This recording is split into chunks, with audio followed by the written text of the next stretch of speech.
Good afternoon, everyone. Welcome to today's webinar presented by SAMHSA's Gaines Center with the support of SAMHSA, which is the Substance Abuse and Mental Health Services Administration. Today's webinar is entitled Reporting from the Field on Competence to Stand Trial and Competence Restoration, National Trends and Local Implementation Strategies for Reducing Restoration Wait Times.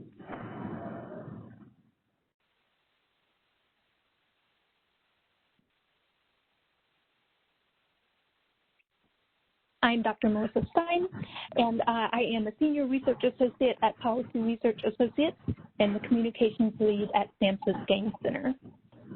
Before we start our presentations, I have some housekeeping items to review. First, the views, opinions, and content expressed in this presentation and discussion do not necessarily reflect the views, opinions, or policies of the Center for Mental Health Services, the Center for Substance Abuse Treatment, the Substance Abuse and Mental Health Services Administration, or the U.S. Department of Health and Human Services. Throughout the presentations, we welcome you to submit your questions to the presenters in the Q&A pod. It's on the right side of your screen.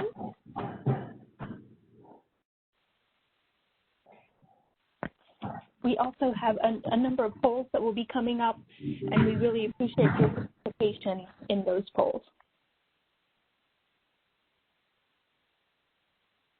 We are also recording this webinar, and we will disseminate the slides in the days following the webinar, and we will also let you know via the Gaines listserv when the webinar recording is posted to SAMHSA's YouTube channel.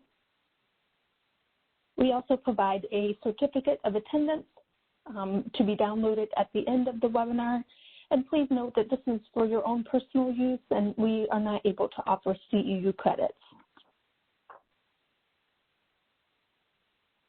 And then finally, we have live captioning for this event. To view live captioning, select the Accept or Continue button in the multimedia pod located in the lower right-hand corner of your WebEx screen. You can also change the color contrast if needed. The high contrast style is recommended for best visibility. And just a quick look at our agenda. Coming up next, we have Dr. Wong to give some opening remarks from SAMHSA. And then following that, we will have presentations from Drs. Deborah Hines and Lisa Callahan. But for now, I'd like to turn things over to Dr. Wong, who is the Director of the Office of Behavioral Health Equity at the Substance Abuse and Mental Health Services Administration. Lark? Thank you, Melissa. On behalf of the Substance Abuse and Mental Health Services Administration, SAMHSA, I'd like to welcome you all to this webinar on Competence to Stand Trial and Competency Restoration. As Melissa mentioned, I'm Lark Wong. I'm a Senior Advisor at SAMHSA, and I direct the SAMHSA Office of Behavioral Health Equity and the justice involved. This involves overseeing SAMHSA's portfolio of work at the intersection of behavioral health and criminal and juvenile justice, and also SAMHSA's work on behavioral health disparities. The competency to stand trial work, competency evaluation, and restoration is a high priority of our agency. We recently issued a letter to state mental health commissioners allowing use of state mental health block grant funds from SAMHSA for competency assessments and restoration. We know this is an ongoing, severely challenging issue for both the mental health and the criminal justice systems and for individuals and their families, which is why we've prioritized this as a focus area for several state learning collaboratives that have been convened and coordinated by SAMHSA's Gaines Center, the Gaines Center, which is also putting on this current webinar. We are pleased to have Dr. Lisa Callahan and Dr. Deb Hines present this webinar today. They both have deep expertise in this area and have worked closely with many states on this issue. They worked with the states in SAMHSA's 2 learning collaboratives and the 3rd one to be launched this year on this topic, and they can share both the challenges and the achievements the states made in moving the dial on this topic. This was exemplary and difficult work. At SAMHSA, we were impressed with the work of these state learning collaboratives. Some states have passed legislation, some have shortened incessant waiting lists, for evaluations and restoration. Some have established diversion programs, others enhanced restoration programs. Others built essential cross-agency collaborations. Still others built critical data sharing frameworks. These lessons from the field are included in what we want to present to you today in this webinar. So thank you very much for your participation today. I also look forward to the session. Thank you, Drs. Callahan and Dr. Pinos and the SAMHSA Games team. Now I'll turn it back to Melissa or Lisa. Thank you very much, Lark. And now I'd like to introduce our two speakers for today's presentations. First, Dr. Deborah Hines is a clinical professor of psychiatry at the University of Michigan Medical School and the director of the program in psychiatry, law, and ethics at the University of Michigan Law School. And she also serves as the medical director of behavioral health and forensic programs of the Michigan Department of Health and Human Services, and she is a senior consultant to Policy Research Associates and SAMHSA's Games Center. Previously, she served as the Assistant Commissioner of Forensic Services and the Interim State Medical Director for the Massachusetts Department of Mental Health, and she has worked in numerous settings: outpatient, inpatient, forensic, correctional, emergency rooms, and court clinics. She's board certified in psychiatry, forensic psychiatry, and addiction medicine, and she is a current chair of the American Psychiatric Association Council on Psychiatry and Law. And Dr. Lisa Callahan is a senior research associate at Policy Research Associates and SAMHSA's Games Center, and she leads numerous technical assistance efforts, including this community of practice on competency to stand trial and competency restoration, which is going on 3 years of being in implementation. She also provides has led technical assistance efforts around medication-assisted treatment, best practices for psychiatrists working with justice-involved individuals, as well as assisted outpatient commitment. She's also a certified trainer for our trauma training for criminal justice professionals and the Train the Trainer for the trauma training for criminal justice professionals. She is a professor emeritus at the Sages College, where for 18 years she developed and taught courses in juvenile and criminal justice, mental health, and research methods, and she established the Master of Science program in forensic mental health, among the first in the country. And we also want to recognize that Dr. Pinos and Dr. Callahan are co-awardees of this year's prestigious Manfred S. Gutenberger Award from the American Psychiatric Association in recognition of their outstanding contributions to the literature of forensic psychiatry, including their 2 recently published articles on competence to stand trial in the journal Psychiatric Services. And before we start the presentations, I appreciate all of you participating in our poll. And it looks like you all are primarily joining us from urban settings, followed by suburban and rural settings. It looks like many of you are also joining us from hospital settings, government, community-based healthcare, the judiciary, among others. So thank you so much for joining us and participating in today's event. And for now, I'm going to turn it over to Dr. Deborah Hines to begin the presentation. Deborah? Hi, great. Thank you very much. Thank you to the Gaines Center for inviting me to present, and thank you especially to SAMHSA and LARC in particular for focusing so much on the work at the behavioral health and criminal legal and juvenile justice system. It is clearly something that is very important to so many people, and especially the people that are in those systems who are looking to providers and leaders to help improve the services that they're receiving. So my beginning of this presentation is to provide an overview of competence to stand trial and competence restoration to do some level setting.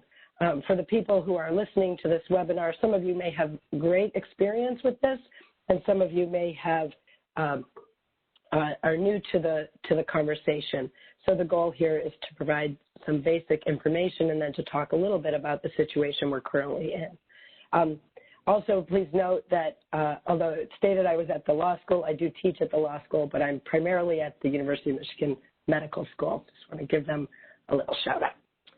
So competence to stand trial is really a fundamental constitutional right that's been established through a number of different cases that have gone up to the Supreme Court.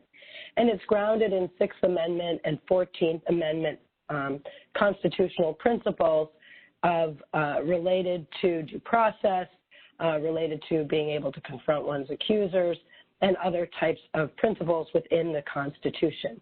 And so it's a very important construct in our legal system that requires individuals who are serving as criminal defendants to be able to serve in a way that is fully capable. The competence process is complicated. You don't get into the competence, what we call the competence system, without obviously having an arrest that occurs first and a criminal complaint being laid against you. And then when you are in court, when a defendant is in court, the competence issue can be and should be raised by any party. It's been identified as so important that really it is the obligation of any party to identify when there is a defendant who may lack the capacities to serve as a criminal defendant. And that can mean that they're not able to work with their attorney, they're not able to factually or rationally understand the proceedings against them. There's various elements of competence to stand trial that play out. And so once the issue of competence is raised, then very typically there will be a request for an evaluation. And that may be done by a certified examiner. There may also be outside and independent experts that are brought in to further evaluate the defendant. And every state is set up differently in terms of how these evaluations may get done and who's eligible to do them. But they require an interface of a forensic practitioner generally who understands both the clinical issues that a person may present as well as the legal tasks that are required in competence to stand trial as articulated by the Supreme Court. Then there are findings, the findings that an individual is either competent to stand trial and can proceed back to the trial highway or incompetent to stand trial. And if they're incompetent to stand trial, there's another question that gets asked, which is, are they able to be restored to competence? With treatment or some intervention, will they be able to become a competent criminal defendant, or are they what is called unrestorable? From there, a disposition is ordered, and the individual may be ordered for treatment if they are deemed restorable. They may be sent for probate to probate court for a commitment if they are deemed unrestorable. And so they may convert into the civil justice system.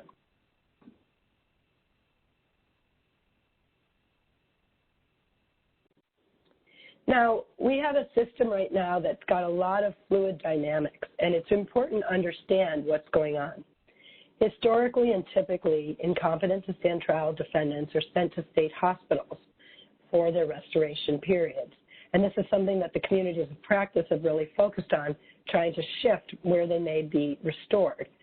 However, within the state hospitals and within these internal variables to the state mental health system, there are a lot of different things that are going on that makes for a situation that's become quite complex. First of all, within the state hospitals, we have shifting populations and more often difficult to discharge groups. And this can include some of the individuals that have been charged with pretty serious crimes who may have been incompetent to stand trial and may have transitioned into a civil commitment or other types of legal statuses.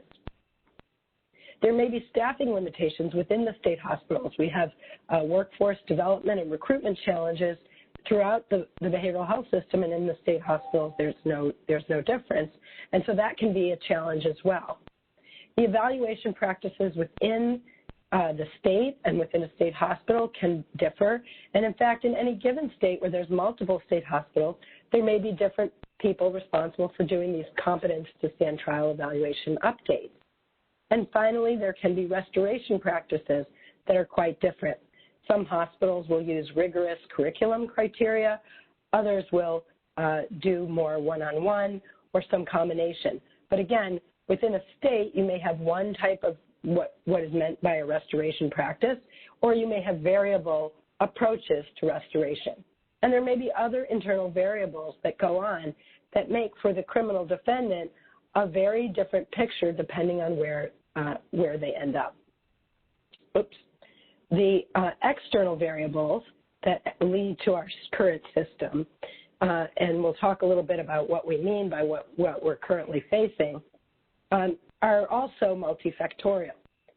When competence is raised in court, again, it is a very important thing to call out if the defendant does not seem capable of serving as a criminal defendant. It wouldn't be a fair or just system if we went forward and tried incompetent defendants.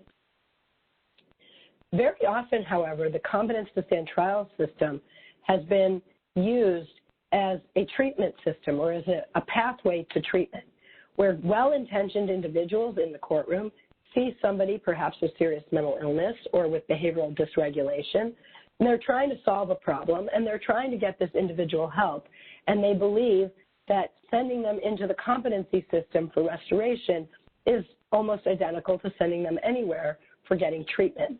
And so it's an idea of getting people help. There's also very often insufficient community-based alternatives when we see people who might be symptomatic or might have needs for support.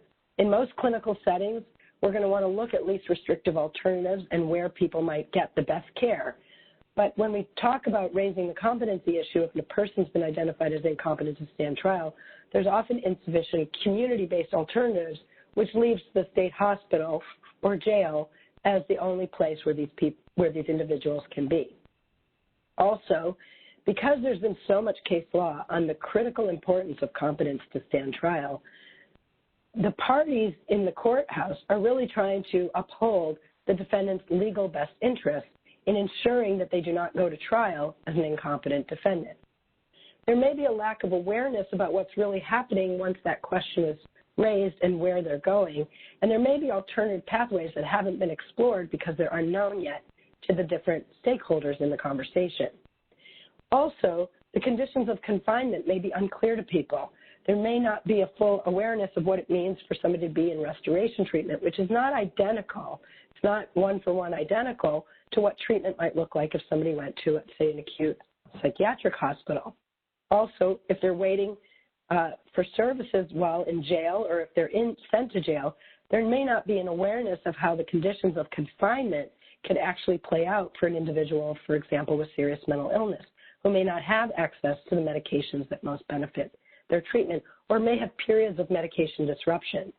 And so we see very often that individuals in the competency restoration system have what I've called disrupted episodes of treatment. There's not really continuity of care. We may have people with diabetes who need insulin, and their insulin is given to them regardless of what walls are around them. But when you talk about people with schizophrenia or bipolar disorder, very often we see a lot of different diagnoses come up and a lot of different medications be used and gaps in medication interventions as people travel through jails, forensic hospitals, other state hospitals, community settings, and the like.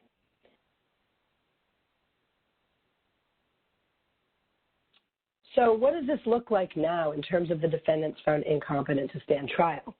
What we're seeing, and this is data from Amanda Wick and colleagues at NRI, looking from 1995 to 2015 at the one-day census per state for adult forensic patients. And you can obviously see that the average daily census has risen significantly in the last 15 years for forensic patients. And that's the absolute numbers of forensic patients that are in these systems. We also see, at least from data from 20 states from 2016, that there are wait times that range from a few days to a year or close to a year in different jurisdictions where people are waiting to get into a state hospital, for example, for a restoration service. And this is something that has become part of why these community practices have begun, is because there's a recognition for lots of different reasons that this is not a tenable situation and that we need to look at the system, this competency system, which is now a system, which wasn't really called a system several years ago, but as people are starting to look at it, they realize it's really a whole system dynamic that's really got multiple stakeholders that have a role to play in both contributing to the current challenges as well as solving them as we move forward. This is another way to depict what's happening in the national landscape. I think the most relevant is the bar to the right that's in red. This is again from NRI data that really shows that in the last 15 years that there's been almost a 60 to 70% increase across all states in the percentage of people who are in an inpatient state hospital as incompetent to stand trial. And that's a significant percentage. Now you can say, well, the percentage is higher because there's fewer civil beds, and that's true, but I think what you'll hear when you talk to state mental health authorities is that where there might have been a forensic hospital that took all the forensic patients back in the day, now almost every hospital, that state hospital, is being used for forensic patients, and the IST population, the incompetent to stand trial population, is a growing population in and of itself. We know that we're getting more referrals for evaluation, and we know that more people are being found incompetent to stand trial, especially those on more minor charges, ironically. There's been a lot of attention to this, in part through litigation. There's been at least 14, likely more states where there was major litigation over long wait lists for restoration. And again, the factors are complex that affect these wait lists. There's state law that's very variable, courtroom personnel that have different roles to play and are trying to achieve different ends when the defendant is standing before them, the treatment resources in the community, and what's become sort of common practice of working through these forensic issues. So although the litigation across the state is relevant and important to pay attention to, it's also important for states to understand how things work in their own state. I can tell you, I have worked in multiple states, partly why I've learned so much about this, and I've worked in states where same-day screening evaluations for competence to stand trial occurred versus inpatient, most evaluations taking place on an inpatient basis versus most of those taking place through the community with a longer statutory time frame. So depending on how the state is structured, it can be complex to identify what the solution for that particular state is. And we can look to other states, but you have to also understand the infrastructure of this entire system to understand where the levers and pulls might be to help make improvements. And with that, I'm going to turn this over to Dr. Callahan, who's going to speak a little bit more about system examination and creative solutions. Okay, thank you very much, Dr. Pines. And I want to thank everyone who is joining the webinar today and encourage you to put your questions in the Q&A box that Melissa showed you on the slide at the very beginning. We'll make sure we have time at the end of our presentations to answer as many questions as we can. Whoops, not sure what happened there. Okay. Okay, you'd think it was the first time I've done a webinar. Anyway, so Dr. Pines made reference to each state having its own process for moving people whose competence has been raised and have been found incompetent to stand trial. And this is, as she noted, this is factored by what your state laws are, but also as much, in many cases, what your local practices are. So if you're looking at why you might have wait lists at any one point in time or wait lists across the system, it really requires you to have a statewide perspective, but also making sure that you have a local lens to see what kind of local practices might be aiding in the bottlenecks along the way. So once someone is found incompetent to stand trial, and often referred to just in the literature as IST, although the language may vary from state to state. A person is generally committed for restoration. And during that restoration, they may get a particular program that is directly created for people who have been found incompetent to stand trial, but also they're committed for treatment as usual, because obviously everyone who's found incompetent to stand trial has an underlying serious mental illness. More and more, and we'll talk more about this when we talk about the communities of practice, there are efforts underway in states that not everybody who is found incompetent to stand trial is moved into the state hospital. Now, part of that is because the state hospital beds might not be available, but also it's an awareness as we've become more informed about these practices that not everybody needs that level of care. Not everybody needs to be committed to a state forensic bed in order to be restored to move back into their trial and disposition. While someone is being restored or is in a restoration program, they will be periodically reevaluated for competence to stand trial. And if they are found competent to stand trial, the next step, of course, then is for them to be returned to the court. And that would generally be the local criminal court that initially found them incompetent to stand trial. They may be referred back. The judge does not necessarily have to find the person ready to stand trial, despite clinical recommendations that they are competent to stand trial. Sometimes also, someone may be found competent to stand trial in whatever clinical setting they're in, and then they are returned to the community. Very likely they'll be waiting in jail for the next step, and they can decompensate while they're waiting in jail if they're not getting the kind of treatment that's best suited for them. If a person is found incompetent to stand trial, they are the two options are they are either deemed eligible for civil commitment, or they are found incompetent to stand trial and potentially discharged if they are deemed not rising to the civil commitment standards, and if there's an appropriate placement for them in the community.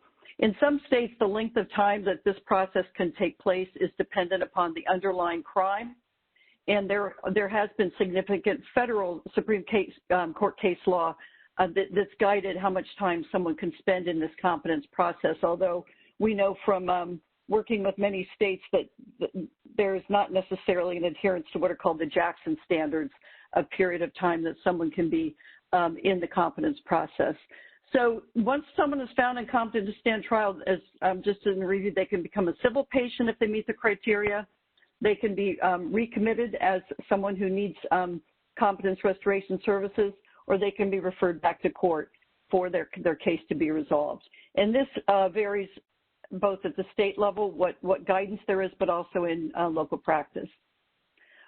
We have identified over the years some what we call quick fixes, and any of you who've taken part in a sequential intercept mapping knows this phrase. And these are what are perceived as issues or obstacles to reaching your goals that might be able to be resolved with a relatively quick fix. And that may be just changing policy and practice. Changing state law is often not quite so quick, although we did have one of the states in our community of practice, in fact, change their state law to improve services to their competence population. But these are just some examples of some quick fixes at the examination stage. So at that stage, that point in time when the judge orders someone for a competence evaluation, there could be, Dr. Pinos referred to same-day evaluators. Massachusetts and Illinois are examples of that. There could be transferring someone to an inpatient setting prior to the competency proceedings when needed. Some jurisdictions have what they call competency courts, and these are separate court dockets altogether, where usually one judge will be the person who oversees this court, and they coordinate across the system so that there isn't as much wait time at each point along the competence process. There are also communities that have IST dockets, not as formalized as a competence court, and there are also some communities that are working on really setting time-sensitive case processing, that an evaluation needs to occur within 7 days, that that the transfer needs to occur within 2 weeks, et cetera, so that they can move people through the system rather than have them waiting so much time at each intercept along the way. There also are some quick fixes that other states have identified and that we have summarized at the restoration stage. And Dr. Pinals alluded to this. Some of this has to do with managing the restoration beds. Not everybody requires the level of care that an inpatient bed that goes with an inpatient bed. Some people, some communities have established jail-based restoration programs. I also will note that this is not without controversy, but there are some programs that have established jail-based restoration programs that really are separate from the general population and have their research has shown some good outcomes from that. There are also some communities have established practices and in some cases passed laws that once someone is found competent by the clinicians at the hospital, they're promptly returned to the jail and to court for restoration rather than waiting for the judge to agree for someone to be transferred back to the community. That's something that a couple of states have enacted and to great success, again, moving people out of the hospital and back to the community so that they can receive the disposition. And also there's in the state of Texas, they allow some capacity within the clinical providers to transfer people around to different levels of care because, as we've said many times, not everybody requires the level of care provided in a forensic hospital bed. There are also some efforts to make restoration consistent across settings in each state. Dr. Pinals referred to this, that not only are there differences between states, but there are differences within a state as well. So this to get some consistency across. Setting statutory timeframes for restoration so people don't languish for long periods of time, and establishing jail-based and community-based restoration programs. These are a couple more examples, and with more and more telehealth happening because of COVID, I think we might be seeing more teleconferencing, video conferencing for hearings, so transportation doesn't become so much of a sticking point within states. In many cases, states have one forensic hospital, and that may be all entirely on the other side of the state, and providing transportation to bring someone back to court for a hearing may not be the best use of individual's time, and also might be particularly traumatic for someone who is in that competent system. There are also some quick fixes that return to court stage. Coordination and communication are probably the two most important ones. When we drill down with communities and talk about how the court, for example, might be notified that someone who they found incompetent to stand trial has been in the jail for the last 2 weeks, they're really puzzled and in many cases quite horrified to know that the person has been sitting there and they weren't made aware of that. So coordinating across the system, recognizing it as a system from the community through to the state hospital, and then making sure there's communication is really important. Transportation, again, depending on how large your state is, can be a real problem, but that should be part of the planning, and making sure that the day the person gets into the competence system, there's planning taking place for their eventual discharge. So that's not an afterthought, but is part of the beginning. Most of you are probably familiar with the sequential intercept model. I just place it here so that you keep in mind most of what we're talking about with regard to the competence system. That is, once someone has been arrested, there's clearly a lot that can be done in Intercept 0 and 1 to avoid this process altogether, but really focus on Intercepts 2 and 3. And Dr. Pinals is going to be talking about that to a greater extent shortly. And I will turn it back over to Dr. Pinals.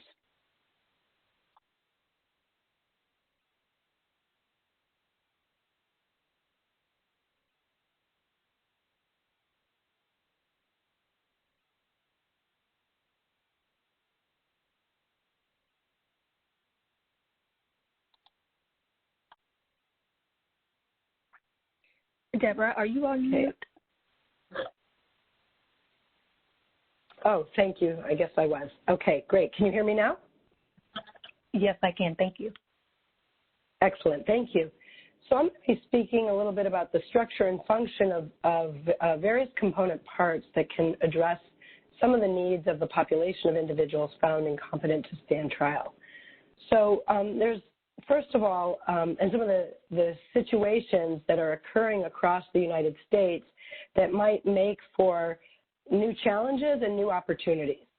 So, for example, before COVID, I would say the year before COVID or the 2 years before COVID, there was many administrations chose to redesign how the mental health services were delivered from a very big picture framework. For example, many states split the state hospitals out from the community services as distinct administrations. Now, some states already operated that way, and part of the rationale for that is that as we look at funding of serious mental illness services and then services even for people with intellectual and developmental disabilities or co-occurring conditions of those types, which very often are the ones that are going to be found in individuals who are found incompetent to stand trial or for whom competency is raised.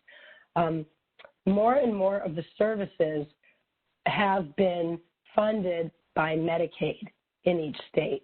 And so there has been a shifting in structures where a lot of the community-based services are becoming kind of more aligned with the Medicaid systems and the Medicaid funding, whereas state hospitals, which are generally going to be funded by state general fund dollars, in part because of the institution of mental disease exception to Medicaid, but for other reasons as well, are kind of looked at in a separate way. It makes it complicated for that individual who, as I said, may be traveling across systems. But nevertheless, many states have elected to separate out those administrations.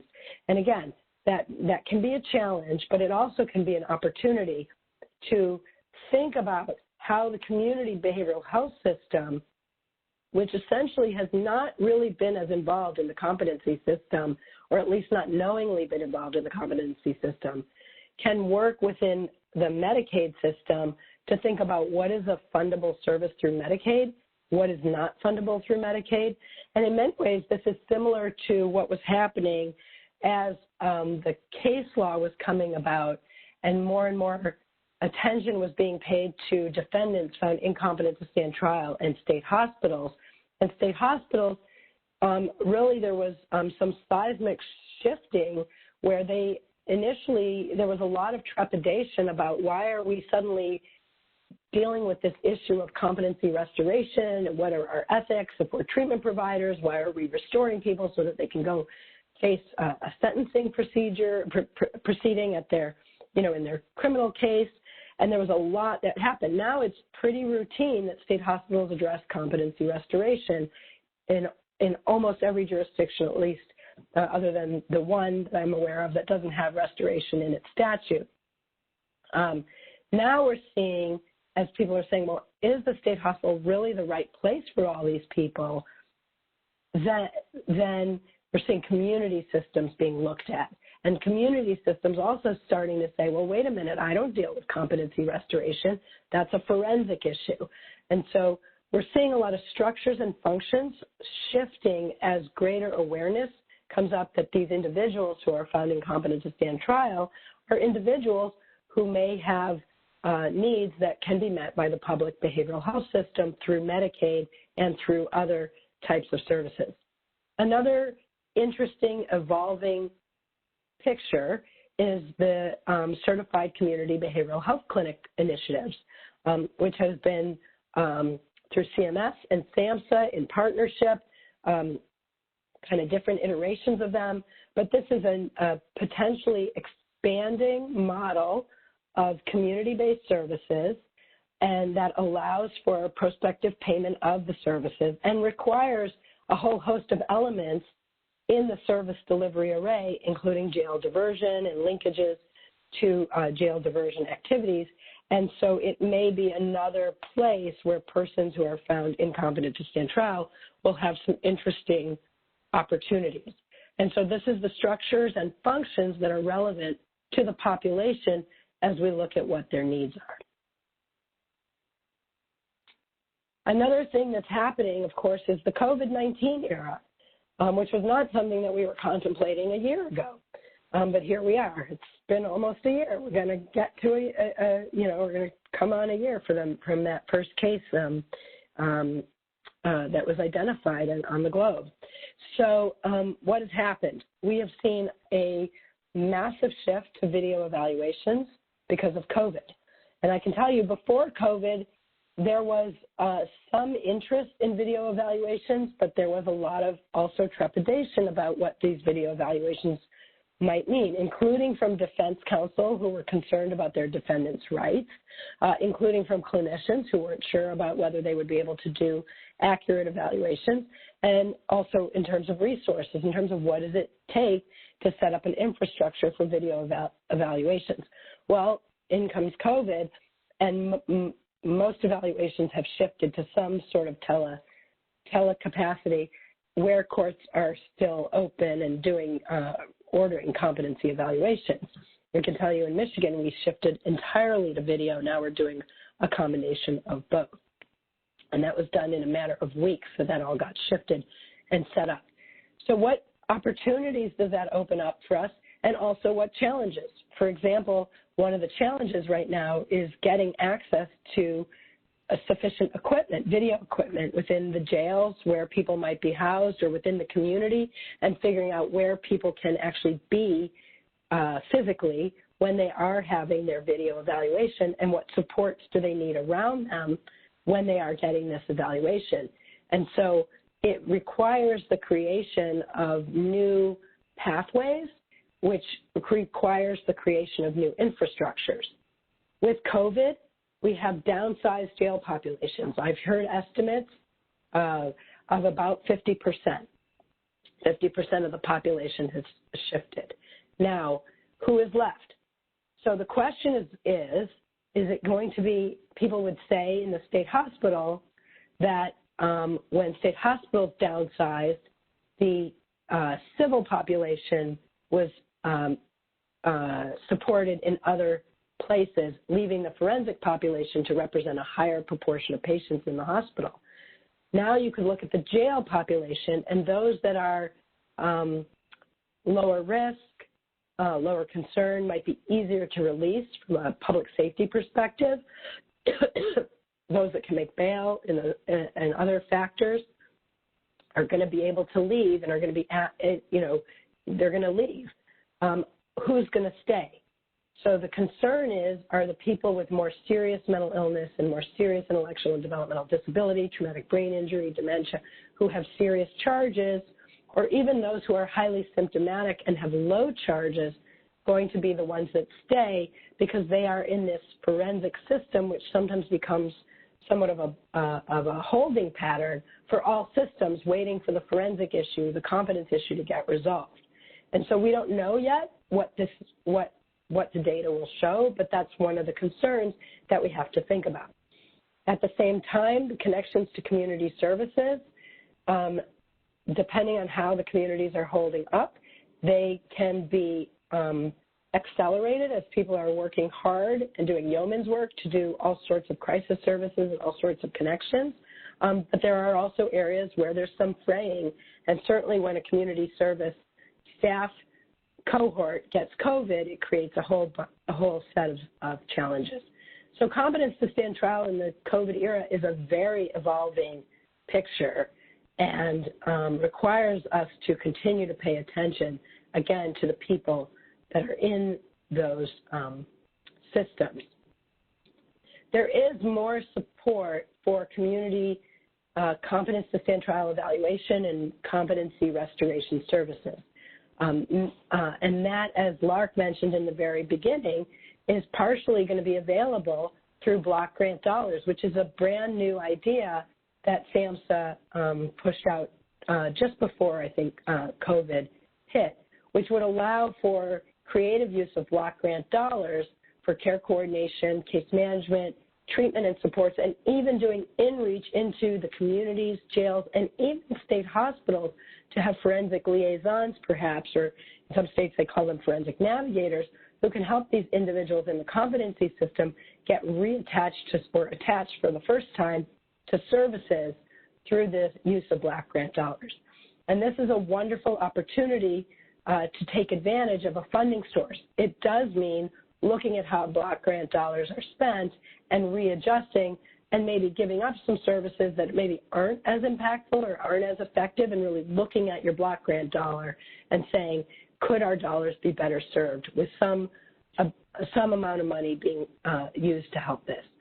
At the same time, there is some legislation afoot about whether what Medicaid might be available for people reentering into their communities from jails and prisons, and that may be available to individuals that are incompetent to stand trial. Remember, these are just pretrial defendants who deserve the same diversion programs as any other pretrial defendant. They just have the challenge that they may be, in fact, more symptomatic or struggling more with their disabilities. But that should obviously not lead them to have less opportunity. If anything, it should cause them to have more opportunity for alternatives to incarceration, alternatives to detention, and community-based opportunities. And so we need to think about who are the problem-solving partners. Although the litigation has been to the state mental health authorities in large part, there are many players in the mix, and I would say that the states that are involved in problem-solving around this will recognize that this is a multi-governmental branch issue that requires a multi-governmental branch solution. In the executive branch, you have your state hospital leadership, you have forensic leadership, which may or may not be embedded in your state hospitals. You have community behavioral health leadership. You have mental health block grant experts that can actually talk about what's available in the block grant. But then we also have these subpopulations within the competency system that cannot be ignored. Aging and older adult services. Working on a project looking at older adults with frontotemporal dementia who end up in the criminal system. We have to pay attention to that, and the states have services for older adults. Veterans, individuals with histories of military service. The VA does not typically take people that are on a forensic status because those are state issues. However, if there's a diversion program and an alternative to detention program, as pretrial defendants, there may be opportunities to work with your veteran services and come up with creative solutions. Your IDD services are going to be another important partner because, again, you have a lot of people who end up in the state hospital for restoration who disproportionately have intellectual and developmental disabilities, and they're in because of their competence to stand trial issues. Of course, Medicaid is a major player as we look at what services Medicaid can fund and what need to be funded through general fund dollars versus ACT teams, medication, therapies that can be typically funded through Medicaid. And then, of course, housing and homelessness services, which becomes another major challenge for this population. The degree of homelessness among individuals found in competence to stand trial is very high. We also have the judicial branch, clear partners that the states that have shown some real success have been able to have some outreach to their judicial branch partners. And I would say that today there is a major initiative from the courts, a task force that judicial leaders are engaging in around the country on improving services for individuals with mental health in the judicial system. So that's something to pay attention to. The legal authorities, the lawyers, the attorney generals, very important problem-solving partners. Disability rights groups. I'm proud to say that we're working in Michigan with our Disability Rights Michigan parties. Now, we may not always see things eye to eye, but they can help and look at the big picture of where the rights needs are and help as we look at issues that become barriers to success. persons with lived experience as part of the conversation, and then your legislative branch partners, looking at whether there's statutory revisions that could help improve the system. For example, something as simple as, nothing simple, but some states have looked at, does their competence restoration require an analysis of least restrictive alternative like their civil commitment does? Many states, all you'd need to do is find somebody incompetent, and then there's no requirement for a least restrictive alternative, which then means that people will go into more restrictive settings. Other states have looked at removing misdemeanants from the competency system, especially when there's no prosecutorial interest in trying the case. If there's no interest in trying the case, there's no point in trying to spend a long time making this person a competent defendant for trial. Your correctional system partners in terms of the services that they provide, and your county executives that need to be aware of who in their county is in this system getting caught in different different bureaucracies. So Dr. Callahan and I have really been focusing on this concept of diversion and helped the PRA develop this framework that takes the sequential intercept model and looks at, again, if a competence to stand trial issue it's an issue that really is an Intercept 2 and 3 issue, because you're talking about individuals that are pre-trial. What would stop us from thinking about how they can get access to an alternative to detention, or colloquially a diversion program, like any other pretrial defendant for whom we're building diversion programs? Usually what stops them from getting access to those programs is somebody calls the forensic question, and then everybody stops and freezes and thinks they have to go to the default pathway of the state hospital for that restoration. Now, again, communities are building, many states are starting to build community restoration programs. Some states have built jail restoration programs. Those are somewhat controversial, but people are looking at alternative sites. But another question that has to be asked is, what about straight up diversion that other defendants might also be able to get, and why would we not want to think about that for some of our most struggling individuals within the criminal legal system? But it's all easier said than done. These are complex issues, multi-systemic challenges. Every jurisdiction needs stakeholder input to problem solve together. Unfortunately, what I've seen across the country is you get one solution that people think is the best solution, but they may only be looking at it from one angle, and what they may not see is the entire array of problems that come up, because it's almost like whack-a-mole. You only see the problem that you've solved, and then another problem pops up. So all the more reason to bring the stakeholders together for planful problem solving. And there is no perfect solution. Every solution will have its risks and benefits, but you try and align so that you're getting the most benefit for the most people, paying attention to those, not only those constitutional rights for competence to stand trial, but other fundamental rights that have been defined in Olmstead by the Americans with Disabilities Act for least restrictive alternatives, and getting people out of institutional settings, whether it's a state hospital or a jail, if that's not the appropriate place for them. So it requires a lot of buy-in. It requires, the prosecutors to understand this because they have a public safety interest. It requires the judges. It requires all the stakeholders. And so by using the sequential intercept model, we think that you can identify case pathways for the competency population and then identify alternative strategies for them. And now I'm going to turn this back over to Dr. Callahan, who will talk about some of the work that's happened and the major accomplishments through the technical assistance of the Gaines Center. Thank you, Dr. Peinels. What I'm going to talk about now for the next few minutes, and leave plenty of time for us to get to your questions, is the work that we've been doing at the Gaines Center through our support from SAMHSA, in particular from Dr. Wong and Roxanne Castagnata, who's also on this webinar, and I think we'll hear from her toward the end. we are starting our fourth specific work effort on the issue of competence with SAMHSA, and we have been working on this continuously really since 2018.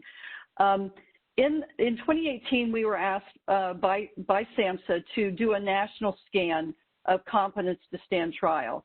And while initially, of course, there were some questions whether we were going to do the juvenile and the adult system, we did settle on the adult system in particular because they are two very different systems.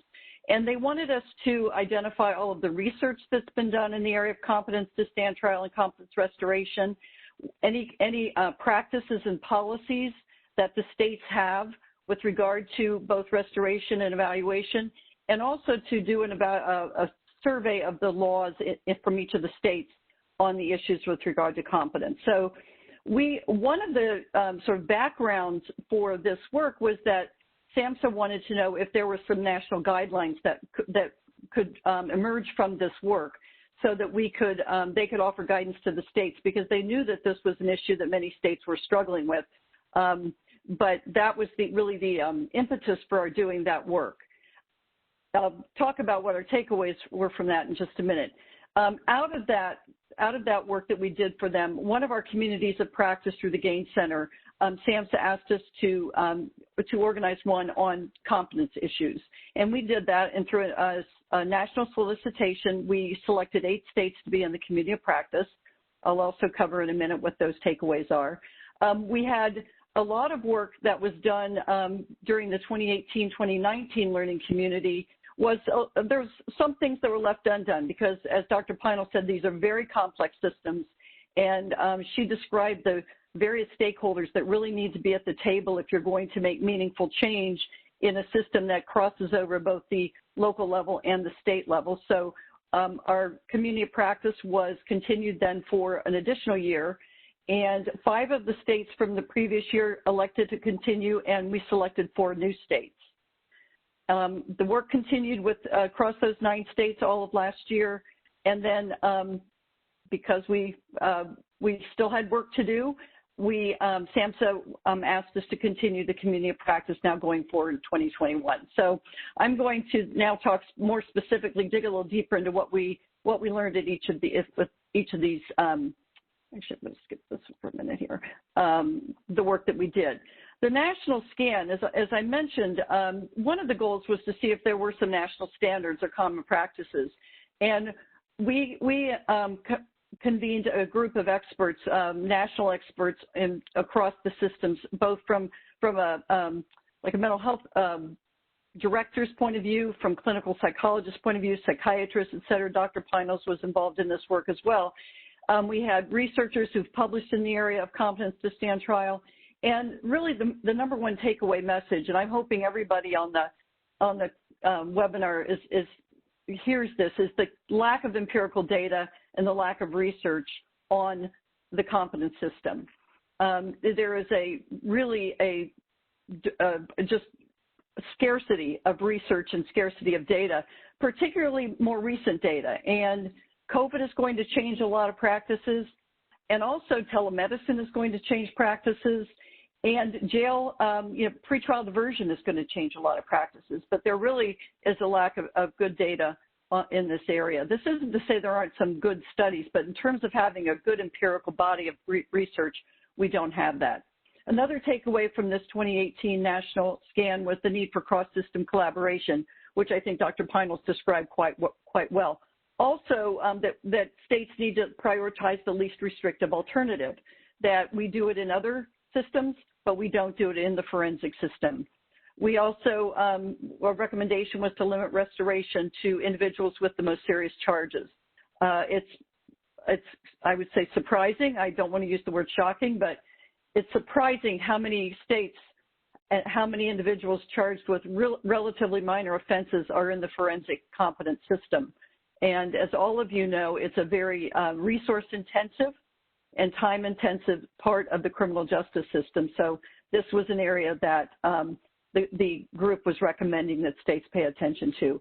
Also, that there was a need for guidance to judges and really other other justice professionals on the appropriate use of the Competence system.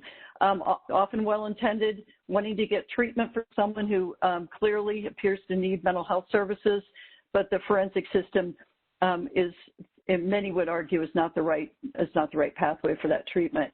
Limiting the Competence system to individuals who are legally and clinically appropriate, making sure we distinguish policies for individuals with intellectual and developmental disabilities and for juveniles.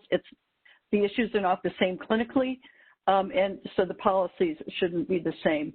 And also to learn what we know about the juvenile outpatient restoration system. That is the common practice in the juvenile system, is for outpatient restoration, but is only becoming more common now in the adult system. So those were our takeaways from that national scan. I'm going to jump back here because I like this to talk about this slide now. So when we convened our community of practice, these were our key objectives.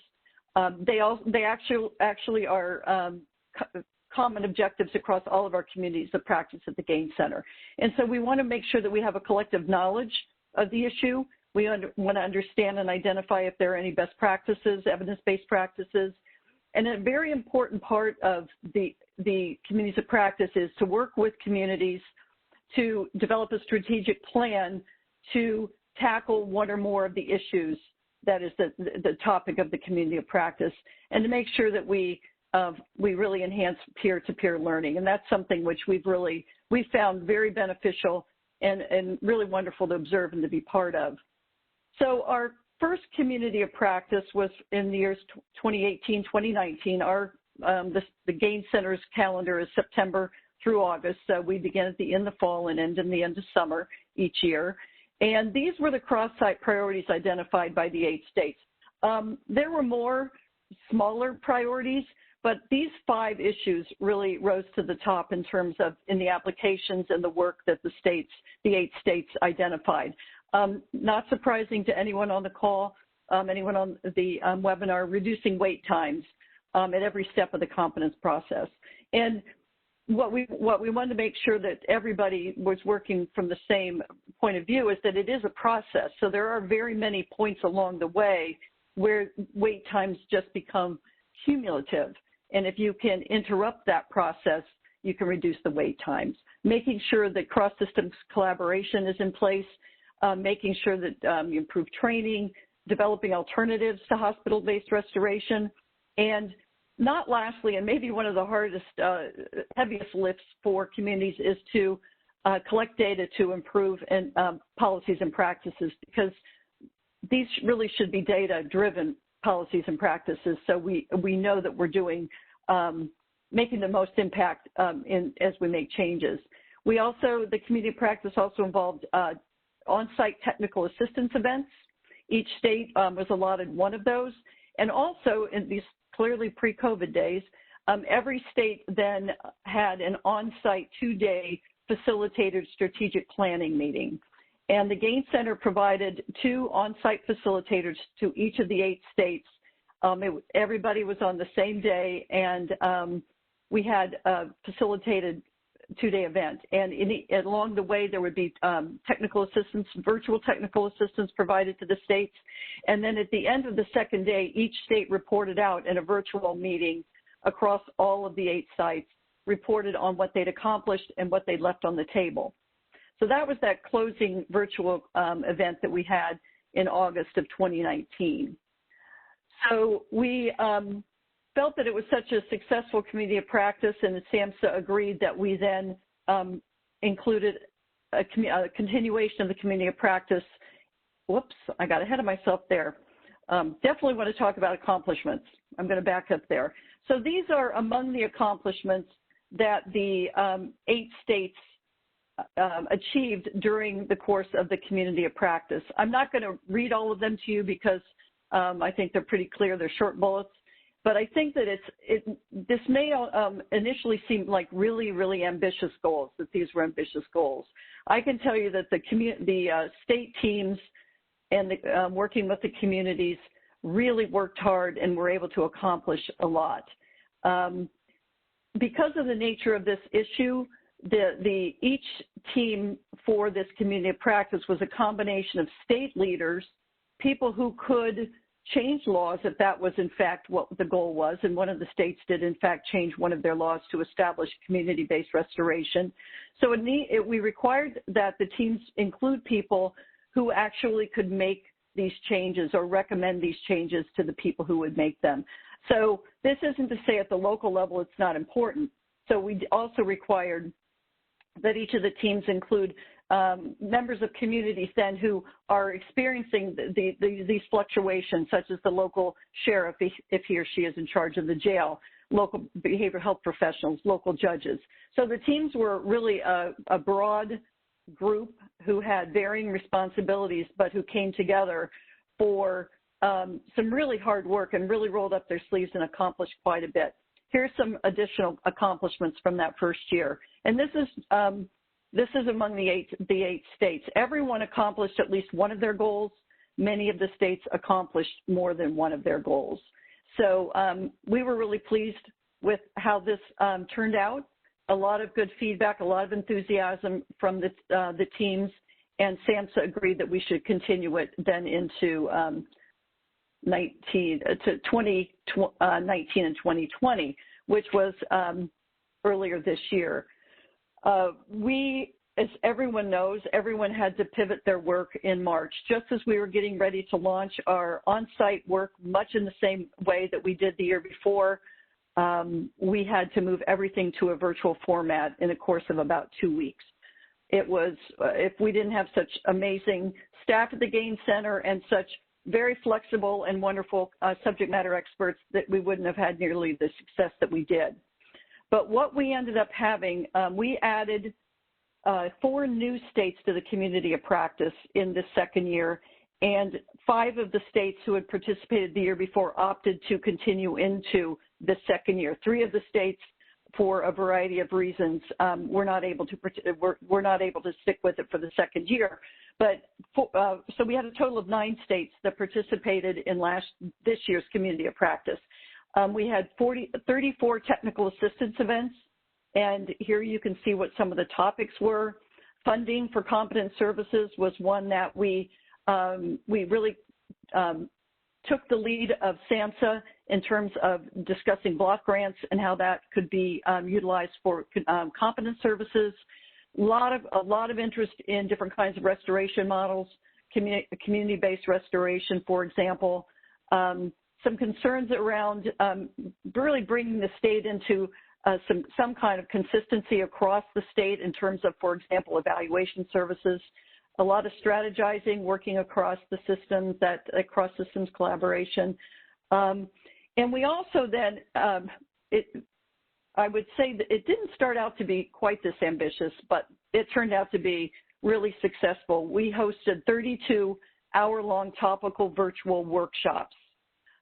We had 6, in some cases, sole subject matter experts, in some cases, pairs of subject matter experts present between 4 and 8 hour-long topical workshops that were attended, very, very well attended.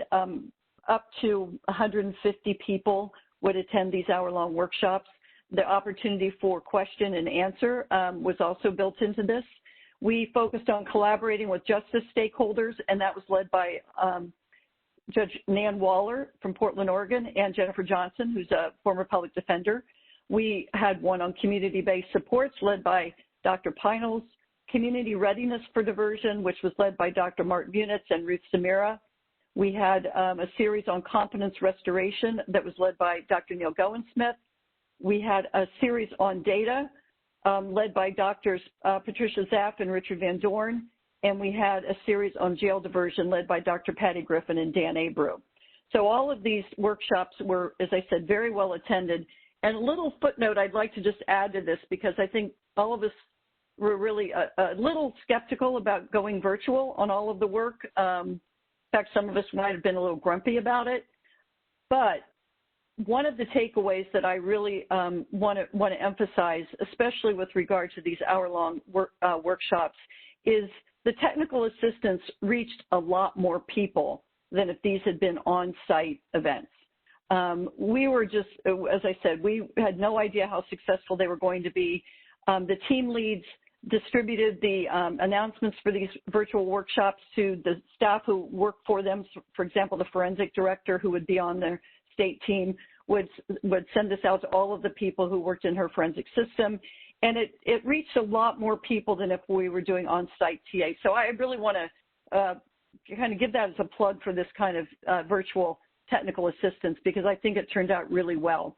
In addition to the technical assistance events and the virtual workshops, we then hosted virtually 6 strategic planning events that were facilitated virtually by gains consultants and other national experts. So that was also very successful. Similar to our on-site strategic planning events, but it was done virtually. So really happy with the way that turned out. These are some of the accomplishments from this last year's community of practice. Some of these are from the states who were new to the community of practice, and we'll be working on those, some of their work also going into the next year. And we really wanted to make sure that people understood the importance of identifying key data elements. And if you think back to that 2-3 flow chart that Dr. Peinels was discussing, at each one of those decision points, there is the opportunity to collect data so that you can really examine your process. And that's the only way we're going to know if the changes we're making are really having an impact on the people they're intended to and in the direction that they're intended to. So we were really, as I said, really pleased with the way this went as well. And the states that were working on their second year, I really want to give them a lot of credit to how they were able to continue the momentum on this topic, working on this topic over the course of 2 years, and as I said, going from everything being on site to everything being virtual. It was a quick change for everybody. So looking forward, we are hosting the community of practice again for 2020, 2021, and the key objectives will be similar to what they've been the previous years. We're continuing the community of practice with the 4 states who joined the community of practice last year, and we added 1 new state. In addition, some of the work that we're going to be doing will also will invite the states who had previously been involved in the community of practice during years 1 and 2 to be involved in. We really want to enhance and continue that peer-to-peer sharing and have some activities and work and technical assistance in mind of how we can do that. So in terms of the background, we really want to make sure, recognizing that despite the work that states are doing, whether in the community practice or otherwise, litigation or not, there's a constant increasing demand for competence evaluations. Somehow that needs to be addressed. It's almost an unsustainable system. There's constant interest in wait lists still, all of the wait lists. Wait lists for competence services at every turn. The hospitals are overcrowded. The bed wait is a very long period of time, and waiting for a bed to open is probably not a very productive pathway. In addition, as the state hospitals become forensic hospitals, that means there really it minimizes the bed availability for people who are in the civil population, and that is not the intent of the state hospitals. So we want to make sure that we can work with the states. We want to make sure that we can help them collect data so they can address these issues going forward into the next year. I started out by talking about the status of research, and this is really a summary. It sounds I don't want to say negative, but it's a little fatalistic. But despite 40 years of research, the available data essentially highlight the characteristics of those engaging in restoration and do not address the variables associated with final restoration status. We continue to have no collective empirical understanding of the utility of competency or traditional assessment instruments in the restoration context. Virtually no published data reflects specific intervention efforts that lead to competence restoration. So I would like to offer that really as a charge, if you will, to everyone who's interested in this, is we've got to do better in this way, and we've got to collaborate across the states to make sure that we can start to fill in these gaps. So where do we need data? Every place. We need data at the evaluation stage. We need data about the evaluators. We need to have client-level data, and we need to have system-level data. We need to have data collection on the cost of services. We need to have data on the effectiveness of treatments and interventions, because not all that happens in the competence process is treatment. There are also interventions that take place that have an impact on the competence system. And we need to make sure we have some consistent data across, not only within your state, but also preferably across states. So that's my call to order, if you will, that we think about how we can really answer that first question that SAMHSA asked us back in 2018 is, are there best practices? How can we develop a system and an understanding of the competence system in all of the jurisdictions across the United States and our territories so that we can improve the system and ultimately provide better services for the people who are in the competence system.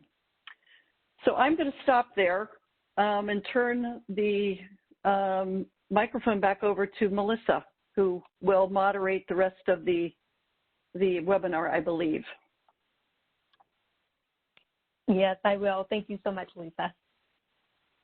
Okay, so we have some time now for some Q&A, and we've had several questions coming in through the Q&A box already, so we'll try to make progress through as many as possible.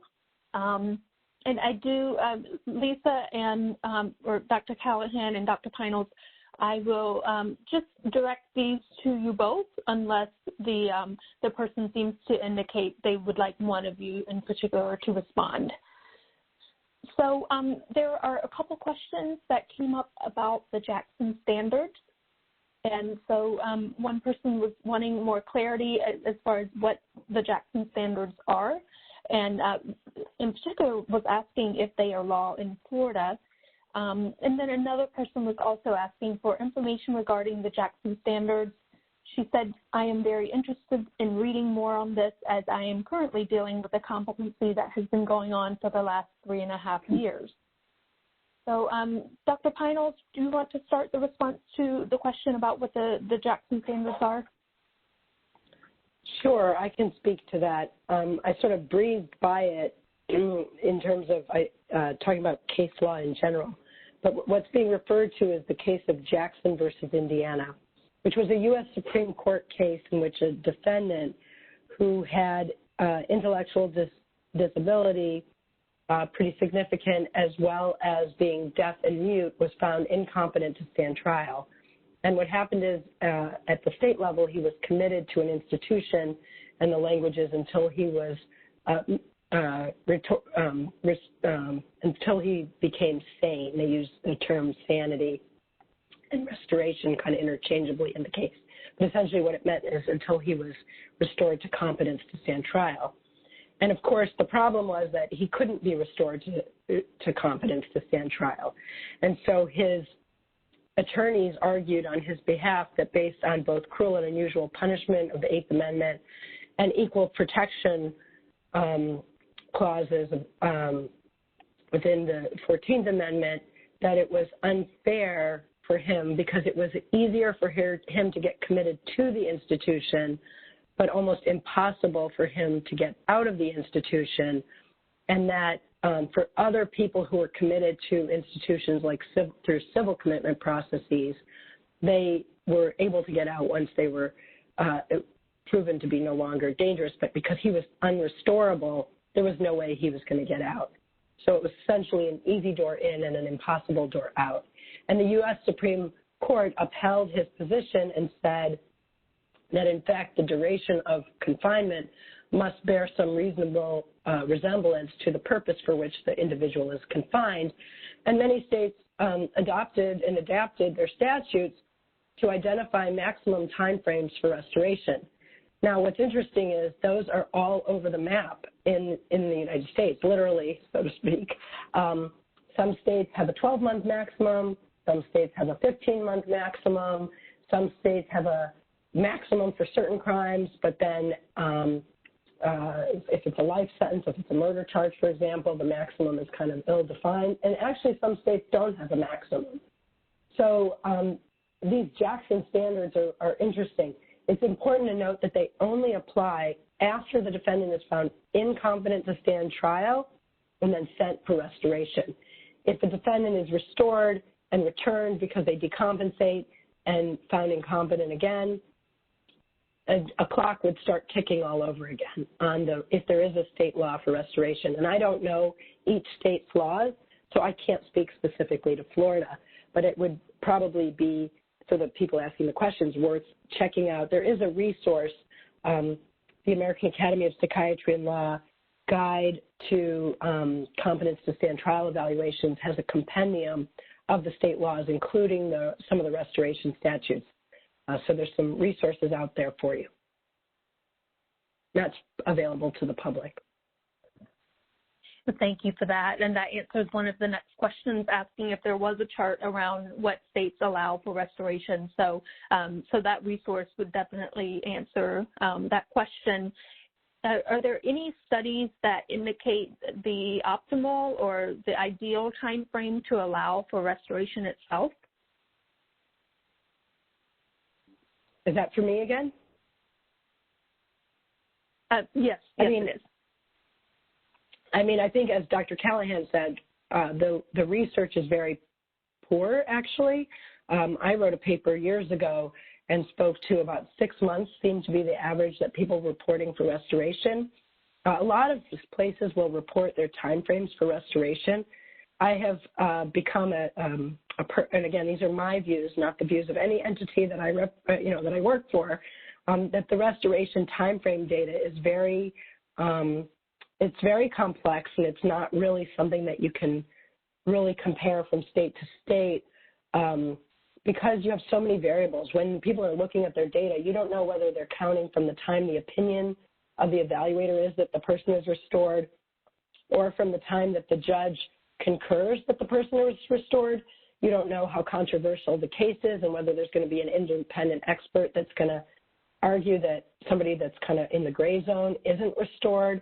So there's so many variables that are external to how the person is actually functioning that I think time frame for restoration is a very, very, it's not a good metric, frankly. I think we know that most defendants are found incompetent to stand trial because of serious mental illness, psychosis in particular, mood disorders as a second. Another substantial minority are found as incompetent to stand trial due to intellectual disability. The timeframes for restoration for persons who are psychotic or have a mood disorder are pretty typically tracked to the timeframes for return to better cognitive functioning if they're on medications.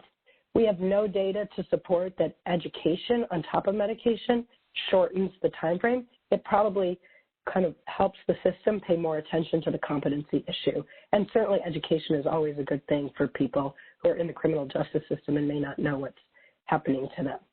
So the data is, you have to look at what's the condition. Again, most states lump the data, restoration data together, and they don't look at across conditions as separate information too. So generally you got to look at what's the basis for the incompetence and understand what medications and other treatments can do to help people if they have behavioral management issues, maybe, DBT skills therapy and the like can help them, things like that. Thank you for that, Dr. Pines. That's so helpful. Dr. Callahan, anything you want to add to that? No, Dr. Pines was very thorough in responding to that. All right, thank you. And we had someone also mention that so the role of peers has been raised in terms of these processes. And could either of you provide more detail around how to more effectively involve peers in these processes? Deb, do you want me to take that one? Sure. Okay. I think Dr. Pines, when she was describing the stakeholders that should be at the table when you convene a group, whether it's a full SIM or just focusing on the 2-3 or maybe not even formally a sequential intercept mapping, it's really important to have people with lived experience at the table so they can inform the group about what actually happens when someone is in the competence process. I'd also draw your attention to some of the programs that have been diversion programs that have been implemented in Washington State as a result of the True Blood settlement. True Blood was the big federal lawsuit in the state of Washington to improve diversion options for people who were in the competence system and in jail in particular. They're the True Blood class, but and they have a number of programs of these diversion programs in Washington State have peers as part of their program staff who go into the jail, and once someone is identified as potentially being in the competence system, that the peers will work with them both in the jail and then also once they've been released in the community and work with them in terms of serving as a peer, but also as in a type of case management and making sure that the person understands the process, what the forensic process is like. In a way, they're like a forensic navigator. They could certainly be in the role of forensic navigator. They've lived the system. So that would be another way in which people with lived experience or peers could work effectively in the competence process. Thank you, Dr. Callahan. Dr. Pinels, anything you want to add around that? No, I think this is an area rich in possibilities for further exploration. Absolutely. Okay, so we are just 2 minutes from the end of the webinar. So the last question will have to be pretty succinct in responding to, but we did have a couple of people asking questions around jail competency restoration units and just asking in terms of the constitutionality or pros and cons to jail competency restoration units. Would both of you just offer your thoughts on that? We'll start with Dr. Callahan. I was going to say I think we should start with Dr. Pinels. I will say that what we've learned in the process of doing this work for the last 3 or 4 years is that they're not without controversy. There are some communities that have made great efforts at establishing jail-based restoration programs that are separate from the general jail population. I think there are a lot of clinicians and others who would probably assert that jail is not someplace for someone with serious mental illness, that they're not set up as treatment environments. And I'm going to pass the baton to Dr. Pinels. Yes, thanks. I think Lisa said, Dr. Callahan said, some really important points, and I would just look at, I would say that it's important to look at the big picture too, of if you have limited dollars to solve the problem, what's the best strategy? And again, I think the position that I've seen is that there's too many people in the competency system on minor charges, and that ends up limiting the access for those with more serious charges or more serious needs, and there should be alternative strategies to detention that we really want to think about. And that is, as another part of that, I wouldn't want a single solution is, I guess, what I would say. All right, thank you so much. Okay, so we are at the end of our time for this webinar, and we did not get to many of the questions. So if you have a question that you really need answered, feel free to reach out to the Gaines Center. We do have dollars to provide phone-based technical assistance. And so if you have questions that are really necessary to get more information, reach out to the Gaines Center, and we will try to get you linked up so that you can get those answers that you need. And you could find some other information via the links that are on your screen right now. There's a Competence to Stand Trial microsite there at pra.com/competence. We also have a resource here, one of the flowcharts that was shared through today's presentation here. You can find that online as well. You should have seen a file transfer box pop up on your screen. There you can click on the webinar attendance form that we promised you at the beginning of the webinar, as well as a download for more information the Advancing Reforms to Competence to Stand Trial and Competence Restoration, Key Learnings from 2 states. So this is a little bit of a deeper dive into the work of 2 states that participated in the communities of practice that Lisa described. So if you would like to get more information about what's going on in particular 2 states, then download that file. And the process is to click on the file name. It should turn a darker gray color. Then you can click on download, and that starts the process to download the file directly to your computer. And next slide, please. So we do have an upcoming webinar from the Gaines Center. On December 17th, we will be presenting self-care for criminal justice professionals across the sequential intercept model, considerations for intercepts 0 through 2. And so in today's environment, we have so many needs around self-care for first responders, EMS, law enforcement, and folks at the jail, booking individuals into the jail. So we want to make sure that we're providing information to both staff as well as organizations around how to optimize self-care. So please join us for that webinar, December 17th at 2 p.m. Eastern. Next slide. And here you can sign up for the Gaines listserv if you haven't done so already. If you sign up for this listserv, you will receive notifications of the slides when they are ready to be released. We will also be sharing when we are notified that this webinar recording is posted to the SAMHSA YouTube channel. This is also a way to stay up to date on all of the Gaines Center's work, including future solicitations related to trainings or opportunities such as what was discussed today, the communities of practice. So please enter that link into your favorite browser and sign up for the Gaines Center's listserv. And then finally, this is really important if you did have a question that was not answered today. At the bottom of the screen, you should see information regarding the Gaines Center, our website, as well as a toll-free number. And through those 2 mechanisms, you can reach out to us with your question, and we'd be happy to provide further assistance. So with that, I just want to extend my gratitude to Drs. Pinal and Callahan for their time and tremendous expertise today. It's been such an honor to have them both presenting with us on this issue and all of the tremendous work that they've been doing around these topics over the years. So thank you so much, Dr. Pinals and Dr. Callahan, for your time and presentations.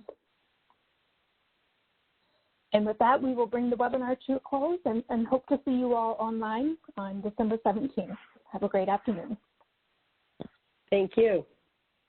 Thank you.